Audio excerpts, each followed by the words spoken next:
Bro, I have a question for you. Do you know how usually people choose their travel destinations? Most of them follow suggestions from friends or guides. Some travelers open them up and get inspired. Some spiritual folks would meditate and get enlightened on where to go. But do you know that there is a very smart way to choose your next travel destination? A way that would let you know in advance how much money you would spend in a country.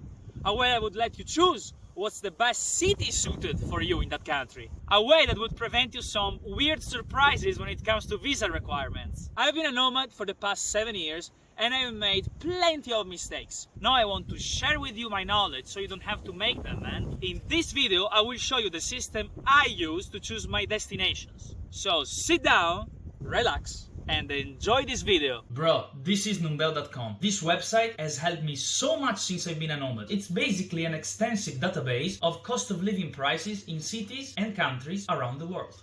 Very cool.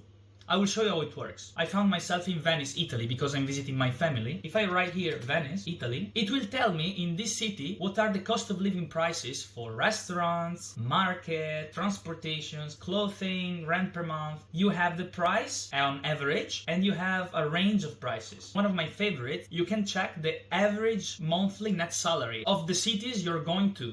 In Venice, it's 1,550 euros per month. This means that if your salary is at least this one, most likely you're gonna feel fine when you go to visit Venice. But this is not the only thing Numbeo can do for you. I can go to this tab, cost of living comparison, and you can actually compare your city, let's say Venice, Italy again, with another city I want to travel to, New York, United States. It's not only showing you cost of living prices for everything like before, but comparing the two cities. Also, it's converting you in both currencies of the countries. Here above you have some indices difference. Very quickly you can check that New York is much higher on cost of living than Venice. Now I'll show you how a couple of years ago I chose to move to Turkey for about a year. I went to this tab, quality of life index by country. As you open it, you have a beautiful map of the world with the quality of life index, and here you have a ranking. What I found that is very cool in here is that I can re-rank these countries by any property I want. I rank them by cost of living index. So these are the top 10 cheapest countries in the world, and I can check in here which of them has the best quality of life. Turkey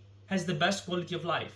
At that time I thought, why wouldn't I move to Turkey for about a year since it's cheap and the quality of life is very high. Once I choose the country I wanted to move in, I could check here something more. On quality of life comparison, I can choose two cities in Turkey, for example, Istanbul and Izmir in the west coast. The quality of life index of Izmir is much higher than Istanbul. This is why I chose Izmir, I moved there and I stayed there for about a year. Bro, trust me, use this tool as a traveler or nomad and your life will change completely. Bro, there is a reason why when I travel, I never trust other travelers about suggestions on places. I made a video just about that, so go check it out.